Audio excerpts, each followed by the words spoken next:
1. What is PIKO or hopscotch? Number 2.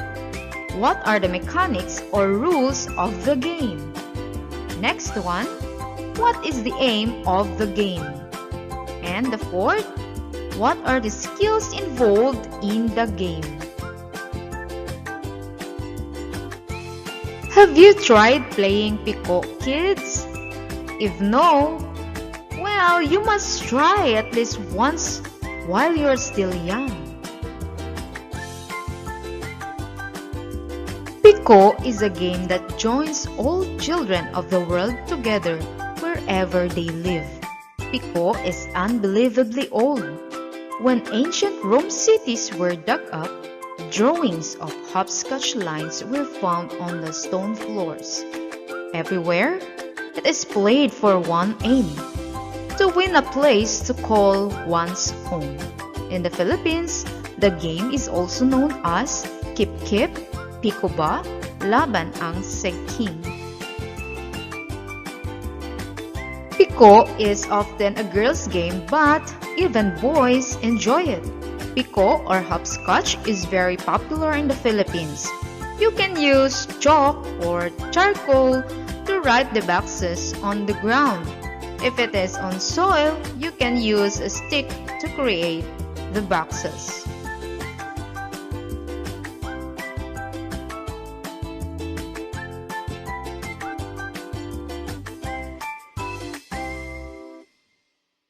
Boxes are either 8 to 10 or 12, and their steps, whether 1 or 2, may vary. A child can play this alone, but it is usually more fun if you have 7 playmates to play with you. PIKO is simply a Filipino variation of hopscotch. This is a game where players play in a drawn rectangular-shaped box with usually 8 to 10 sections. Players toss a small object called pamato into rectangles outlined on the ground and then hop or jump through the spaces using one or both feet without stepping on the lines to retrieve the pamato. And these are the mechanics of the game. The player stands in front of rectangle number 1. The player takes turn in tossing her pamato inside the 5th rectangle's dividing line. The player who tosses her pamato closest to this line gets to play first. And this is called manuhan. Kids, only hops and skips are allowed using either the left or the right foot. Landing on both fields is only allowed in the area or areas considered as home or bahay of a certain player who has earned it after successfully finishing the game. No other player can step on this area. The first player tosses her pamato to rectangle number 1, then hops first to box 2, then all the boxes until reaches number 8. Then repeat it, but this time returning to starting point.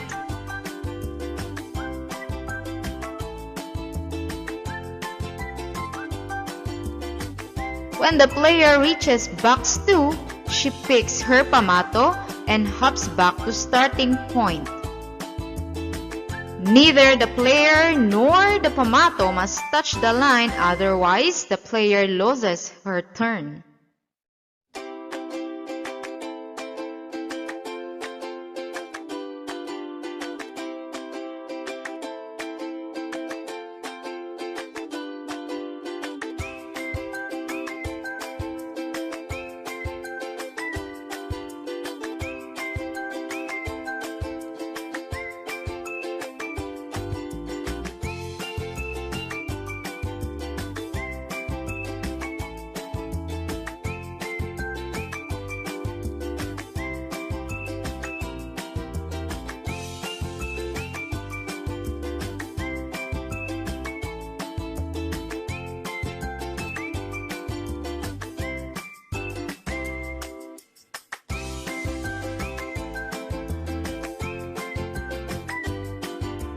When the player reaches tossing box 8 and played successfully, she may now toss her pamato while her back turned against the rectangular play area.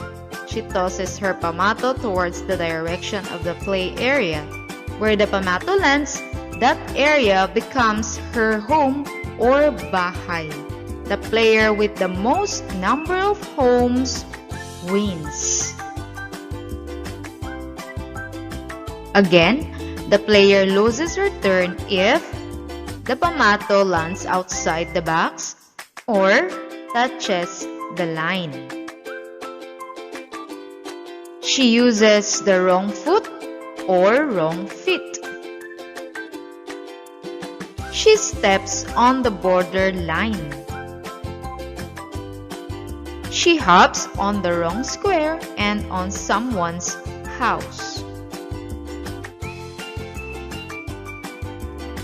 From this game, you learn number 1, balance. Number 2, the early counting.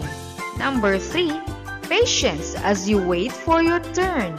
Number 4, to aim something using your hands, arms, and fingers. Number 5, you gauge the weight of your pack and throw it with just the right force. And number 6, to strengthen your knees as you put your weight on one leg and bend down to retrieve your puck. We also have skills involved in playing PIKO. Number 1, flexibility. The player needs to bend and move smoothly in throwing the pamato in the rectangle. Next, balance. The player needs to stand on one foot, left or right, to pick up the pamato. And number 3, coordination. The player needs eye-hand and eye-body